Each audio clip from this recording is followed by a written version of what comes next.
Sir Abiy Ahmed and his delegation are in Brussels, Belgium, to take part in the 6th EU-AU summit. The Prime Minister has met and held a successful discussion with Charles Michel, the President of the European Union Council, ahead of the EU-AU joint summit in Brussels. The two leaders exchanged views over the EU-Ethiopian relations as well as regional and continental mutual significance. The Premier also met with Jutta Urpilainen and had a discussion on Ethiopia's aspiration for development as well as ways to strengthen partnership.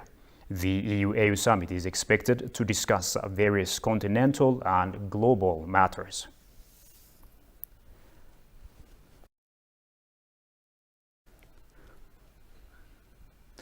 Now, the terrorist TPLF unleashed a reign of terror during its invasion into Afar and Amhara regions before being driven out by the allied Ethiopian forces. The rogue and undisciplined army of the TPLF intentionally killed civilians and gang-raped dozens of women and underage girls in two towns in Amhara region last year.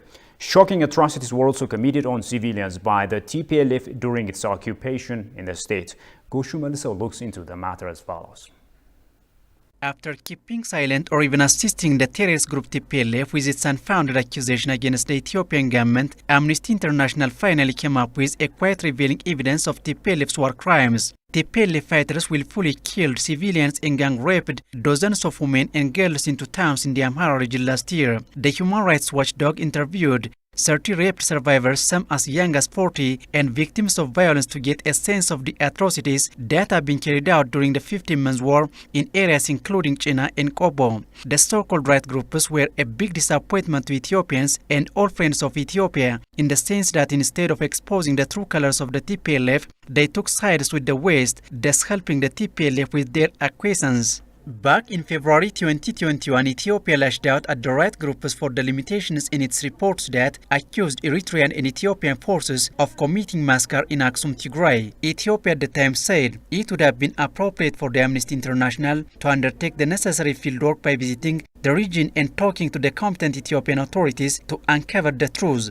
Ethiopia and Eritrea have a number of occasions accused the Amnesty International of making no efforts to get the facts right and cross-check the veracity of the allegations. Be that as it may, the rights group disclosed that on Wednesday, Amnesty said it spoke to victims in August and September after rebels from the Tigray People's Liberation Front TPLF seized control of the town. About half of the victims of sexual violence said they were gang-raped, with doctors telling Amnesty that some survivors had suffered deep wounds and cuts. A schoolgirl 14 told the rights group she and her mother were raped by TPLF fighters, who said the attacks were in revenge for abuses committed against their own families. One of them raped me in the courtyard and the other raped my mother inside the house, she said. My mother is very sick now. She is very depressed and desperate. We don't speak about what happened. It is impossible. The investigation follows the publication of an Amnesty report in November, which documented sexual assaults by TPLF troops in the Amhara town of Nefas Mocha. Residents of Kobo said TPLF fighters shot dead unarmed civilians, apparently in a revenge killing spree after facing resistance to their advance by the Amhara militias. The watchdog said its satellite imagery analysis revealed the existence of the new burial sites referred to by the villagers. TPLF invaders in northern Ethiopia has resulted widespread massacres, displacement, mass rapes, with thousands of people killed and hundreds of thousands on the brink of starvation. Ethiopia said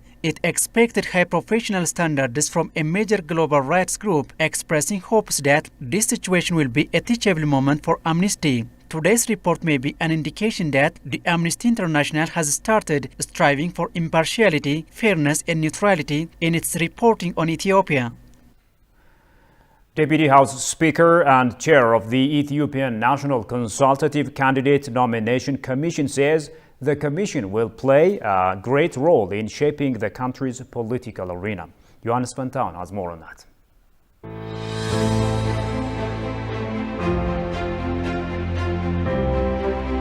42 commissioners were selected to carry out the huge national agenda, where suitability and credibility of the facilitators has been given due attention. However, complaints are coming from various quarters over the choosing process. Talking to ETV News, Deputy Secretary General of the House of People's Representatives and Chairperson of the Ethiopian National Consultative Candidate Nomination Commission, Henok Siyum, expressed about the fairness of the process.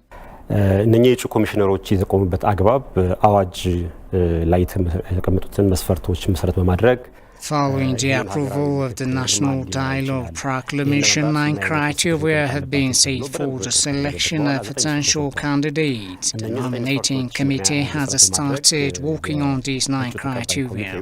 After that, we have received 632 candidates in public. Out of the 632 nominated candidates, those who made the criteria are selected. According to the proclamation, the Speaker of the House of People's Representatives is responsible for selecting candidates. The Speaker decided that it was better to have a consultative committee from the Coalition of Civic Associations, the Council of Religious Institutions, the elders, and those who thought they would implement it. The 42 candidates were also selected by this committee.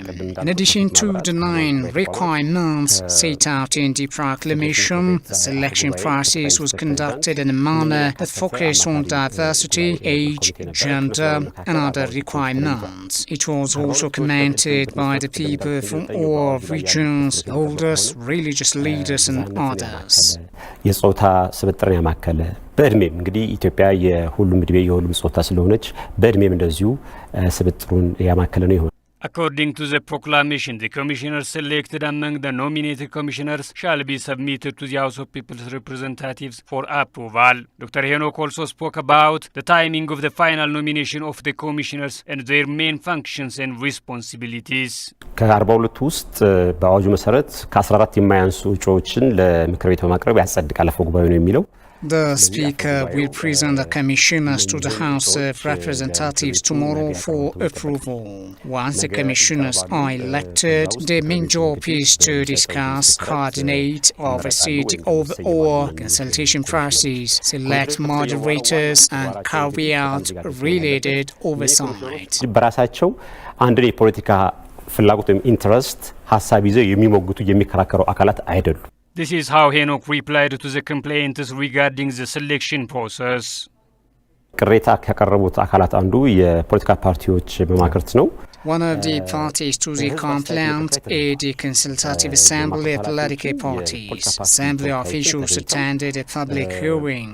During the done, like any other participant, they commented about the commissioners. We have made adjustments based on their commands. Examples include diversity and gender. We saw this and corrected it. ተሳትፎበት ያለፉበት ስለሆነ አስተያየታቸው ቢተሰጠበት ስለሆነ የነሱን አስተያየትም ኮንሲደር አድርገናል።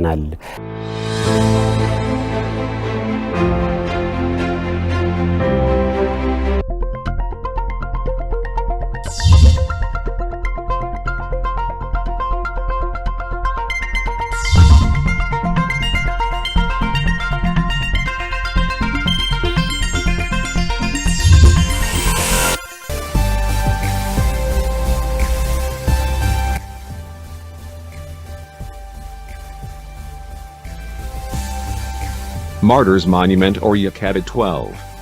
The obelisk, monument, was inaugurated on February 1942 in memory of the citizens of Addis Ababa.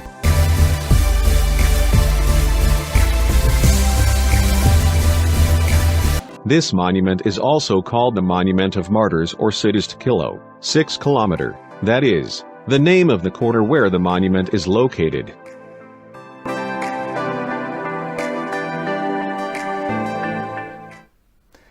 Welcome back. You're still watching Addis News Hour.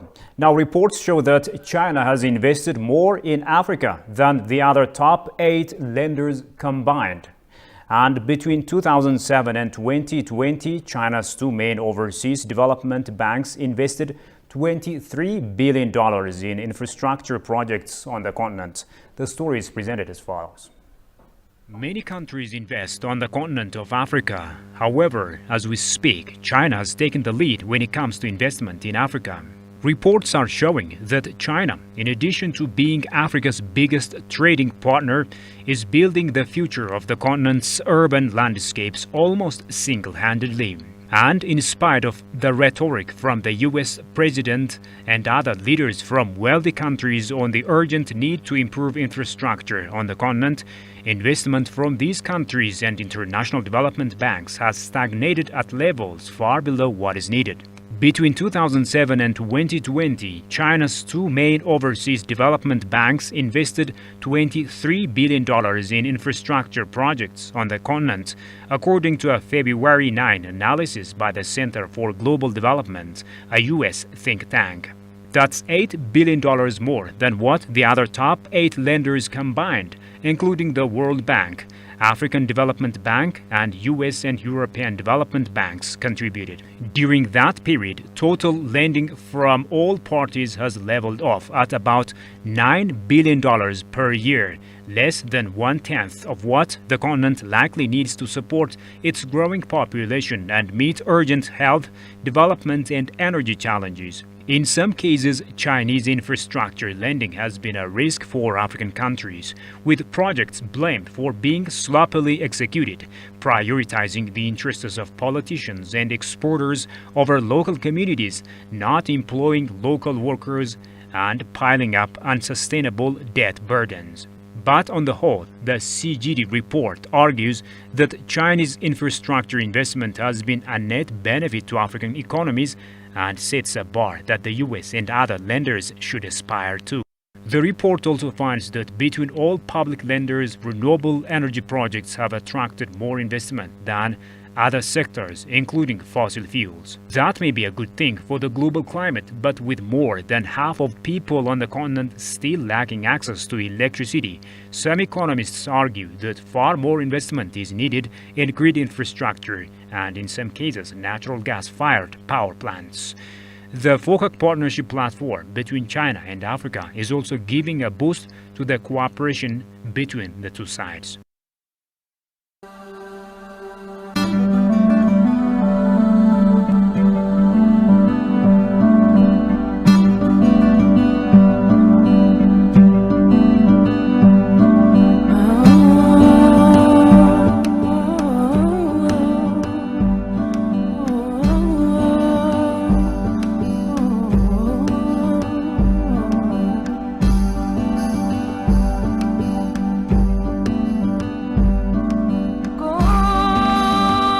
The atrocities which the Italian fascists committed during the 1930s and the 1920s in Libya are not generally known.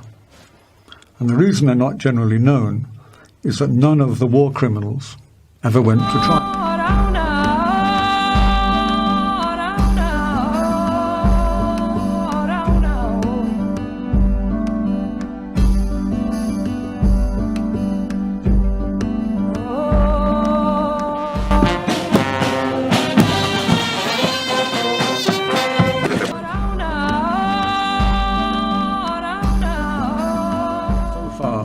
The only two we know of who actually threw the grenades was Mogus Askodom and Abra Dabaj.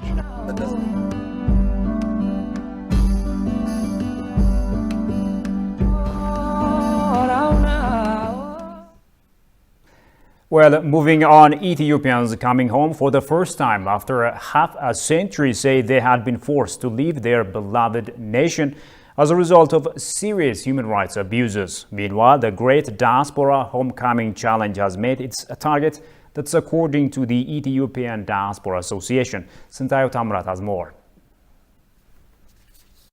This is one of the heroes that have boldly fought against illiteracy in Ethiopia. He is Tesfa Gebreselassie of the Bulga, who published the first handwritten Ethiopian alphabet and numbers in Amharic and Ge'ez languages. The seventh son of Tesfa Gebreselassie, Abebe Tesfa, fled Ethiopia 48 years ago, opposing the political system of the time. He did not return even once in opposition to the political system over the years. After such a long time, Abebe is able to own and run his father's business.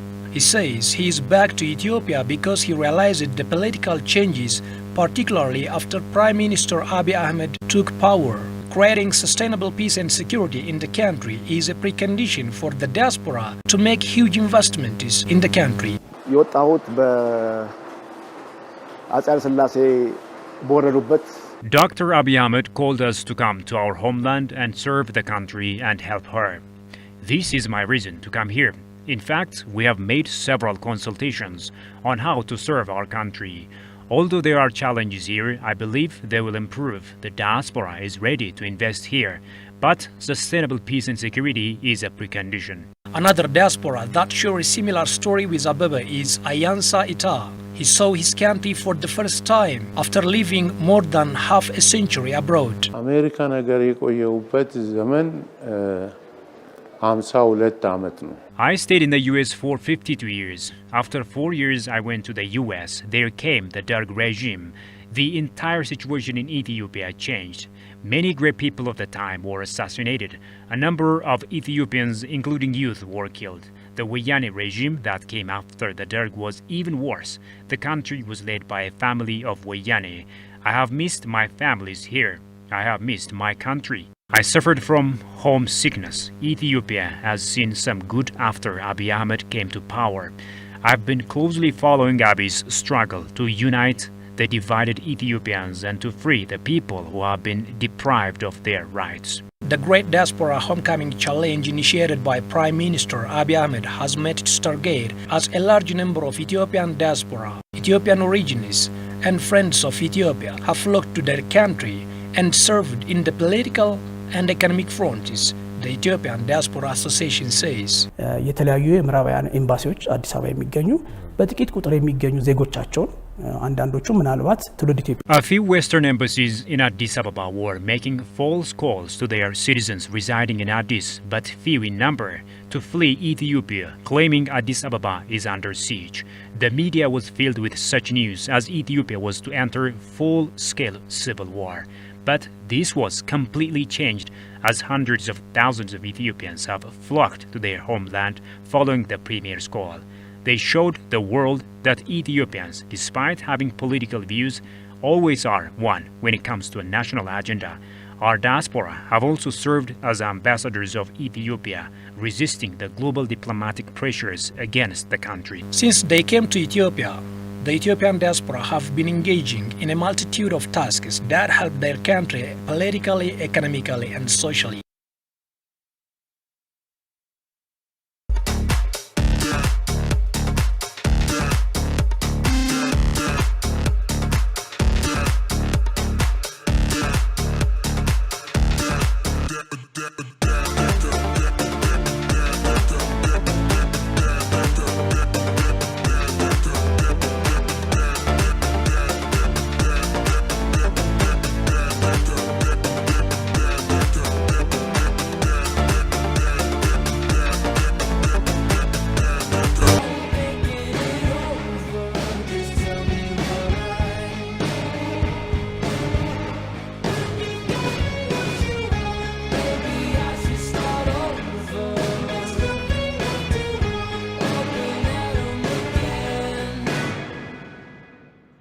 Each turbine will produce 370 megawatt. When all the 13 turbines are completed, the dam will be able to produce a little less than 6,000 megawatt, enough to satisfy Ethiopia's needs and to export electricity to regions as far away as Southern Africa and Western Europe. So I think it's time for Ethiopia to rethink once again that we don't need to waste more time, we don't need to waste more energy. So enough is enough. We need to say, this is it. We've done our best. This is the dam, the GERD. Look at that. Look at that. This is essentially a new body of water created by the dams. Like that was a really almost dry lake in a lot of land just a couple of years ago. Very cool.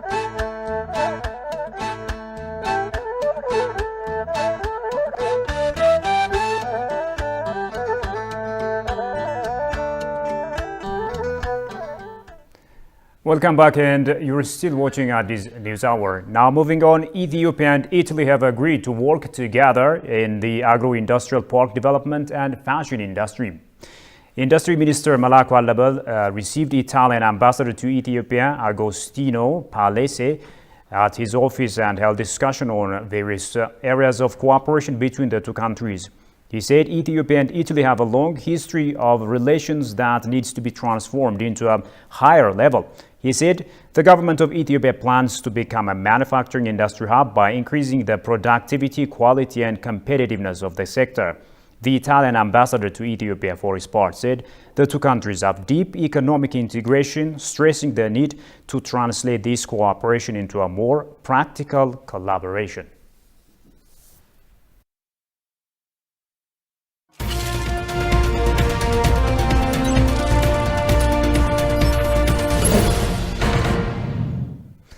Now, in business, one of the Midrox Group companies says it is working to boost up Ethiopia's flour exports. The company also says it has increased its revenue from export sales, doubling the country's foreign exchange rate from the sector. Tigist Sarnesa has more on that.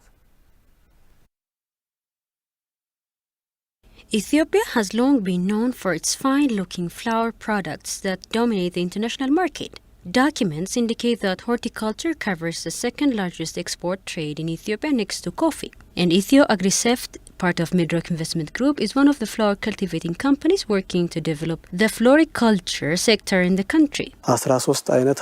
We produce various types of flours. 13 varieties of flours are being produced on 17.5 hectares.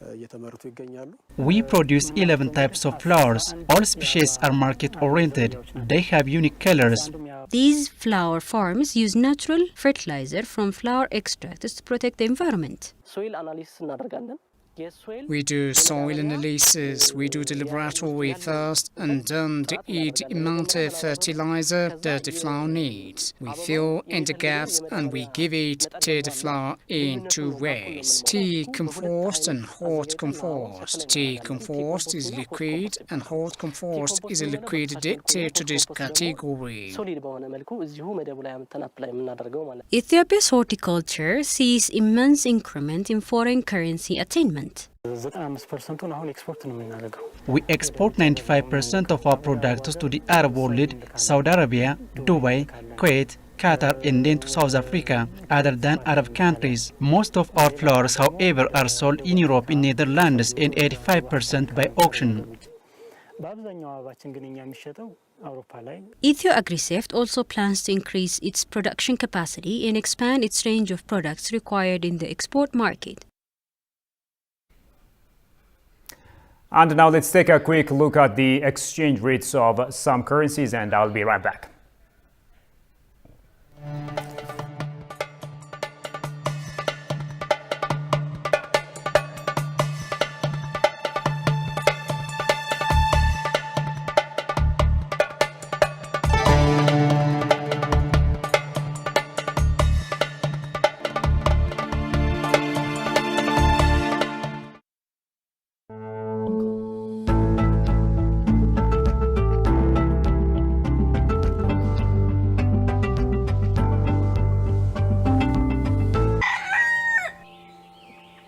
Good morning, welcome. It's 92.5 Enugu's A Dream FM. My name is Jude. Today we are discussing the 1999 Constitution and challenging solutions to insecurity in the sector. The international coastal history track.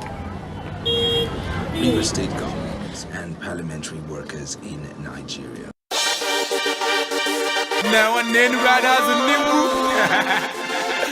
I pledge to Coal City with all my strength. To my landlord, I promise to pay my rent. Represent, never ever gonna relent. Money come, Coal City's where I'm gonna invest. Cause 102, I rep 042. Two abundant was yeba. Boy, they are thought many when go they like go for, teaching maka. Go for, Timo Panaka. Cause you maka, and you begging for mwaka. This is Enugu, the Coal City State, also known as 042. It is the most beautiful and planned city in the entire southeastern region of Nigeria and one of the most beautiful cities in Nigeria. Enugu is home to over 700,000 people and takes pride in her green landscape, serene ambience, peace-loving residents, and highly nutritious foods. Ogiri Road is a socio-economic hub in the city. It is home to Enugu Rangers Football Club home stadium, the Nnamdi Azikiwe Stadium. Also,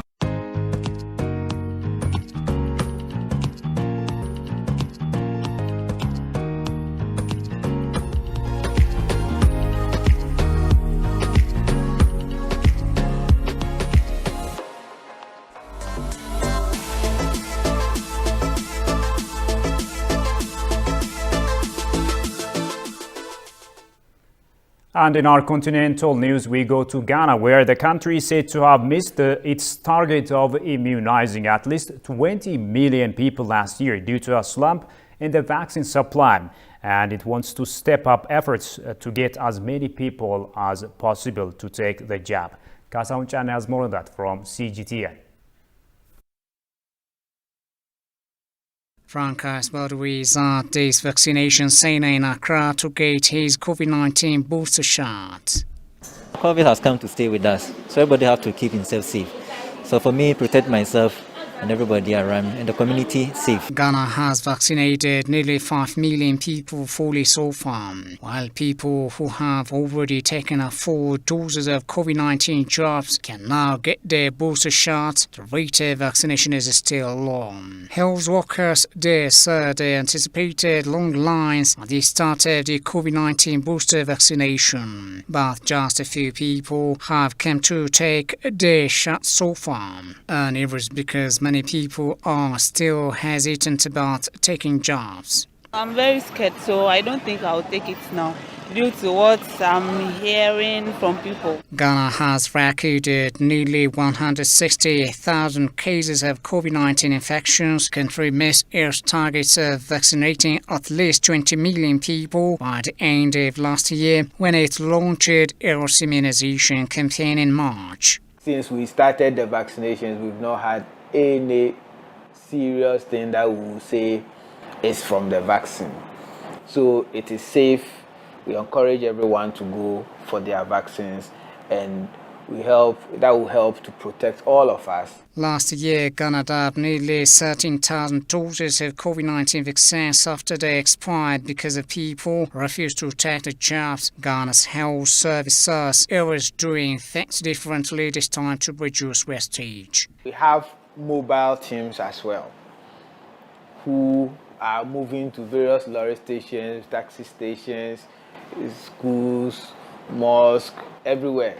Even they are moving around, so if they see a set of people gathered, talk to them, give them their jabs, give them their cards. Government says it will step up awareness about vaccines to get more people inoculated. It hopes to reach health immunity by the end of this year. And now let's take a quick look at the weather updates of some African nations, and I'll be right back.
Well, the viewers, and finally, let me remind you of the top stories before we go.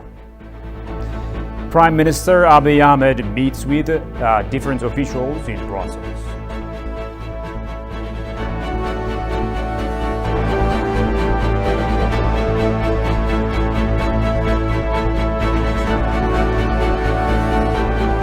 And China is said to be the leading investor in Africa, surpassing other top 8 lenders combined. And with that, we come to the end of today's stories. Many thanks for watching us, and bye-bye.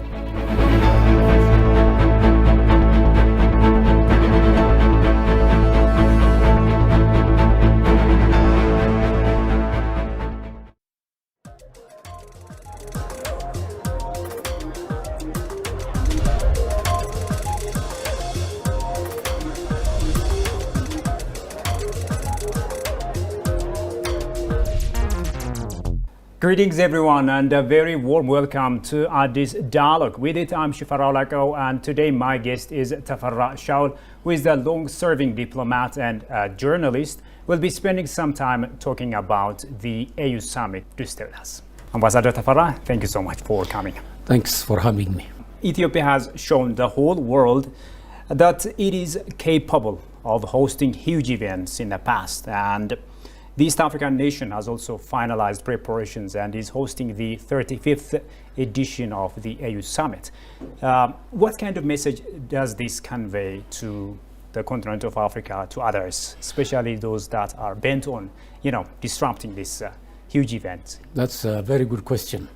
I think we should start from the premise of success and failure. All right.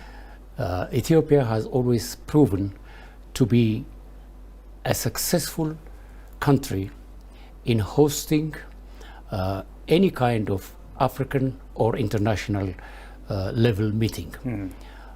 This 35th session of the African Union's summit meeting comes at a time, or rather in the wake of our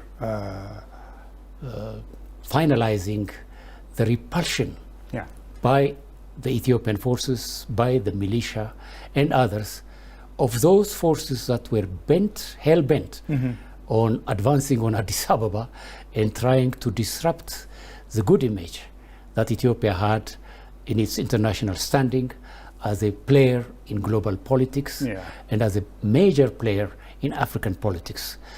It's not the first time that this kind of challenge has been posed on Ethiopia. Ethiopia has had many times been a victim of those who tried to encroach on its independence, on its example of an African free country.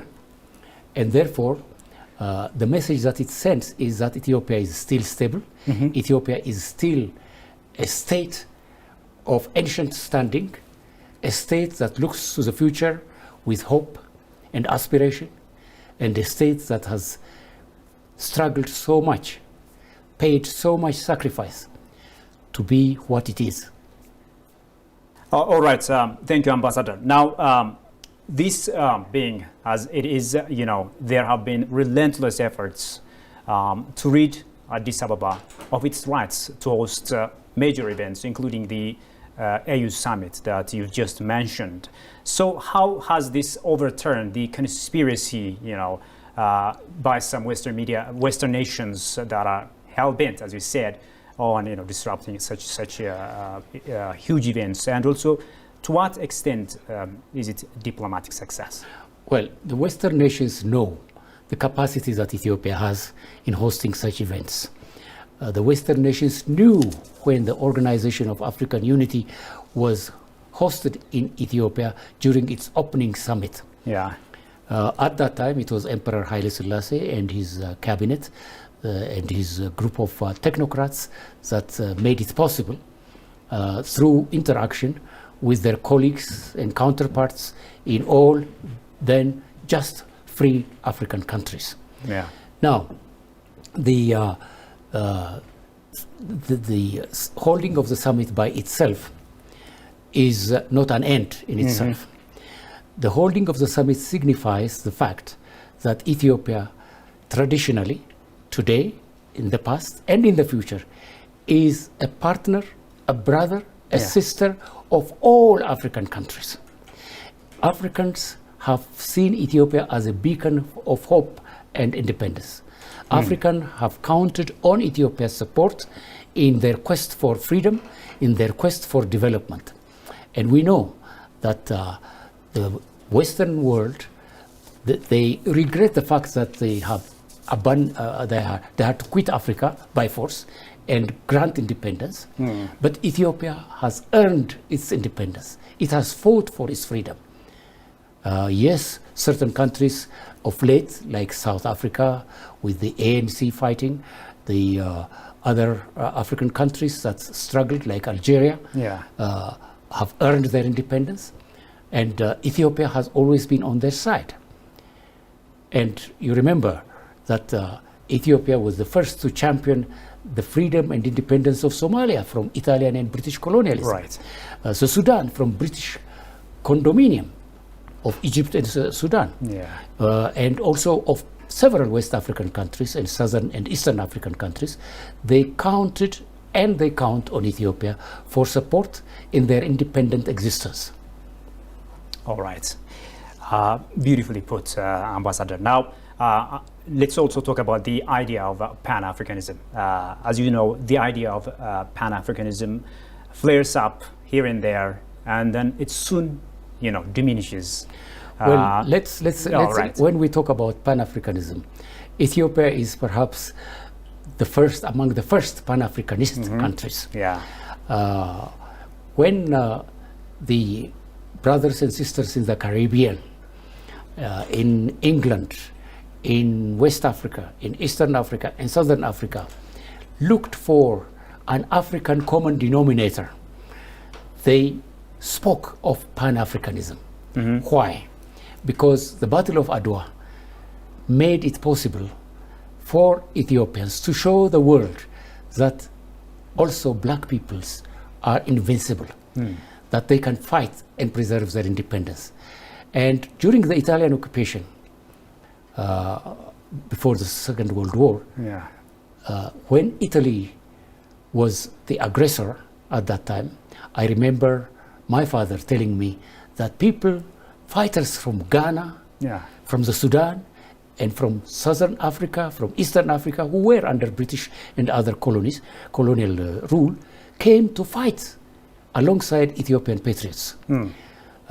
Then, after independence, the same spirit persisted, because Ethiopia fought for the independence of Namibia, because Namibia, Southwest Africa, was occupied by the Boers and the English colonialists of South Africa at that time, and they had to go to the World Court to make the liberation of Namibia a success. Then, the first among the items that the African Union, during its founding, established was the African Liberation Committee. And Ethiopia was among the first countries that was spearheading the struggle to free all Africa from colonialism. Thanks to the struggle of our forefathers, who did their best to bring about the freedom, the liberation of their countries, and thanks to the support we got from the socialist bloc at that time, from China, through Afro-Asian solidarity, we succeeded in dismantling colonialism from the rest of Africa. So this predicates Ethiopia as a country that is fit to be a partner of all African countries for development and future growth. All right. This being as it is, many say that this movement is not institutionalized and not that robust. So in your view, how should it be institutionalized? Very good. The very fact that African leaders got together after the different approaches of Monrovia, Casablanca Group, etc., and they established the Organization of African Unity, and with the vision of Dr. Kwame Nkrumah to build or set up a continental union, this in itself is a Pan-Africanist act. So Pan-Africanism has been strengthened through the activities, the struggles for independence by the African peoples. So Pan-Africanism has been really from the start supported by the struggle, by the waged by the African people, and by visionary leaders. Well, there were, when you talk about institution, Pan-Africanist Congress was held in Manchester in so many years back, in 100-something years back, and at that time, Dr. Nkrumah and George Padmore and also Du Bois from the Caribbean joined them. All black peoples were represented, and this has not been possible or made it possible to establish a regular institution. But African Union is an institution of Pan-Africanist approach. The African Union is an institution of Pan-Africanism. You can't separate the two. All right. One of the top agendas of the African Union Summit is expected to be Agenda 2063.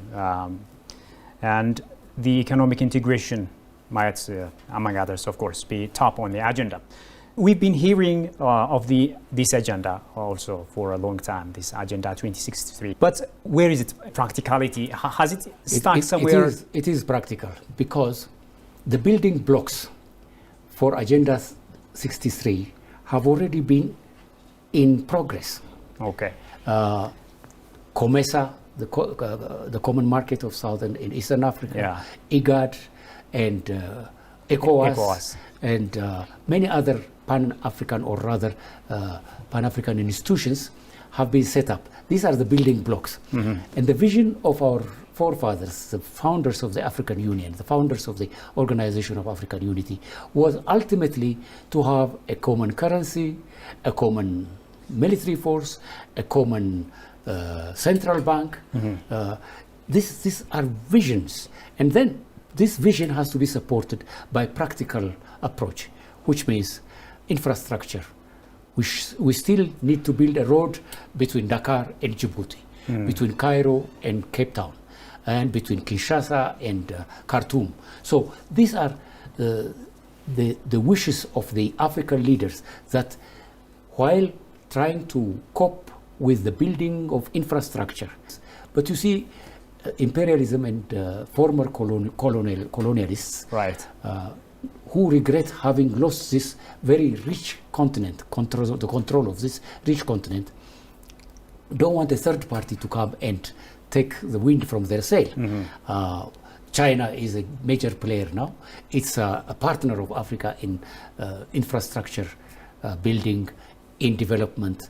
And so if Ethiopia and the rest of Africa unite and resolutely start to realize the dream of road connections, telephone networks, and the free airspace has already been realized, there could be a lot of benefit to derive from.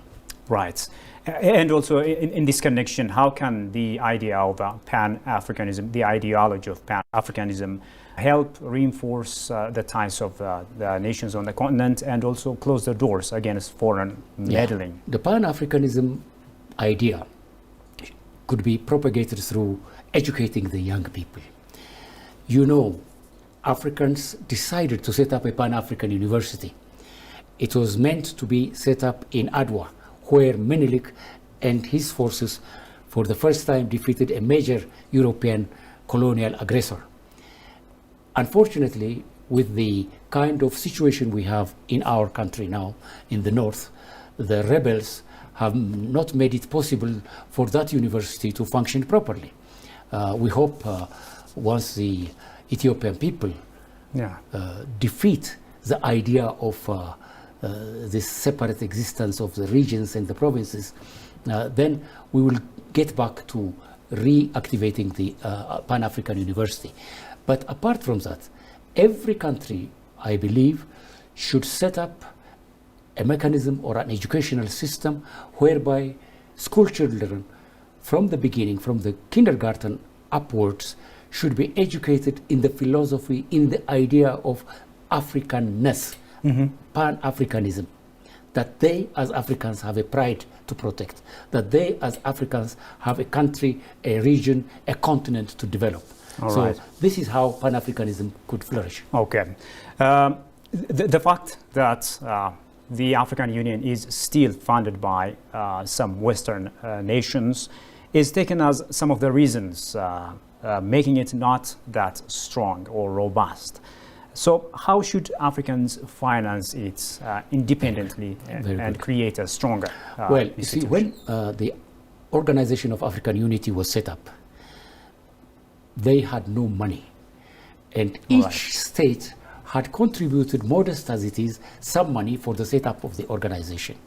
Later, when the former colonialists felt that there is a way of indirectly controlling this continental union, they came up with assistance. To take the assistance is no problem. But we should also think of how we can fund this institution. At one stage when Muammar Gaddafi of Libya had a surplus of dollars from his oil revenues, he, rather than strengthening the African Union, he thought he could buy any country for his short-term desires, like, say, moving the African Union from headquarters from Addis Ababa to Sirte in the middle of nowhere in the desert. Or that others were also hell-bent on financing insurrections, fights against established governments.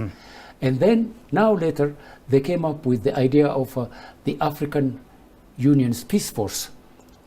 When it came, the Peace Force is largely funded by the European Union, former colonies. It's a shame, but the resources are there in Africa. Petrol is there in Africa. Uranium is there in Africa. If some of those countries with the huge resources in their belly could chip in some of what nature has given them, Africa doesn't need to be begging others to be helped to set up its institutions and build infrastructures, etc. So we can borrow because we have the resources to pay back our debts. But the resoluteness to free yourself from external debt is very important.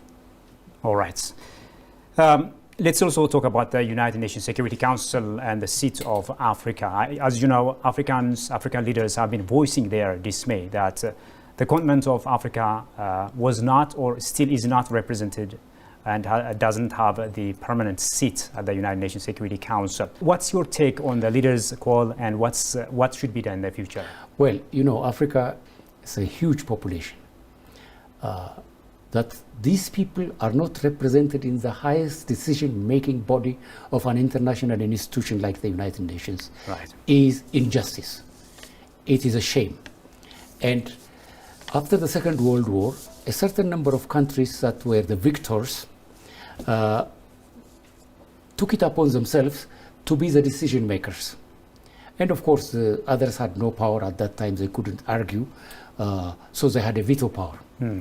Now, whatever we say, if we say no, it is no. If one of us says no, it is no. That is what they instituted, the mechanism of negation or appreciation. So, in this decision-making mechanism, Africa was denied its rightful place. So it's a question of justice that we argue for a place in the United Nations Security Council. It is, and therefore, if our leader, our Prime Minister, is advancing this idea, it has also been advanced by others, and therefore we have to be the beneficiaries of what the international institutions could give by way of representation. Some connected this issue with neocolonialism. So can we create a connection between neocolonialism and Africa's? Well, not fully. I can't say China is a neocolonialist because it's a member of the Security Council. I can't say Russia is a neocolonialist. It is in the Security Council. But if you talk about France, Britain, and the United States, they had large tracts of colonies And after the war, they were the victors. And the judgment they passed was from the victor's point of view.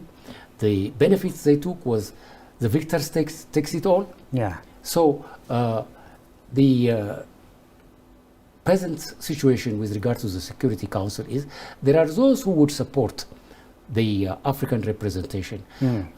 Not only African, India with 1 billion people plus is not represented. Then there are others in Europe, the Germans, who were vanquished during the war, the Second World War. They are a big power representing the European Union.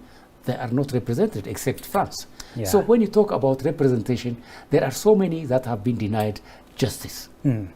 So in this aspect, if the world body sits, and if the Americans, the British and the French sit down and look into themselves, that the era of hegemony has passed, that it is now the era of collaboration. It is a globalized world. Every part of the globe has to have a stake in whatever is being decided at the World Forum. Then we'll have the opportunity to be represented. All right.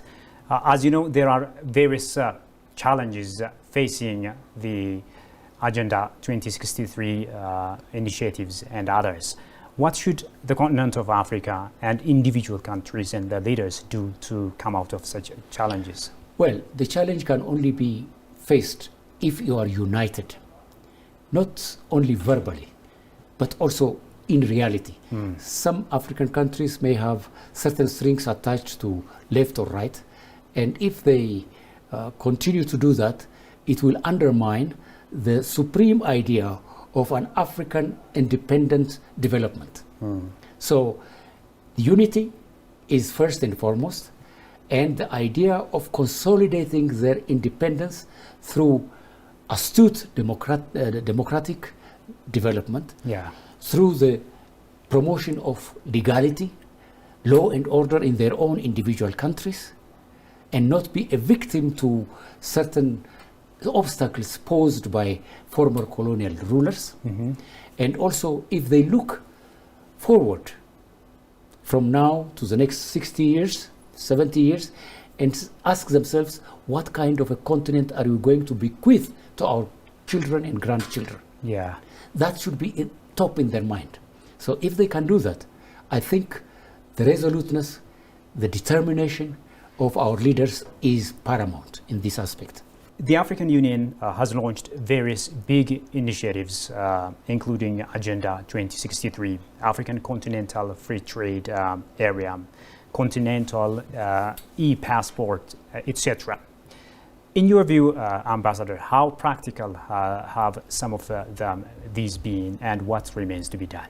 It is very practical in as long as individual countries are not selfish in guarding only whatever they have. People should be able to move freely across borders. Then there is peace, there is trade. Yes, there are problems that may come up along with open borders. Right.